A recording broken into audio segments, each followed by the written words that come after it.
we're going to learn about safety earthquake.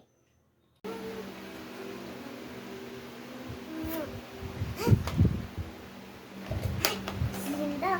Nalindo na. Nalindo. Stay calm. Hay nako. Alam mo na kung safety earthquake eh.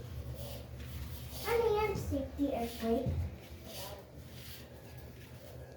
If you feel it shaking, first you need to calm and think.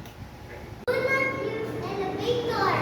Always ready your emergency kit. Use escalator.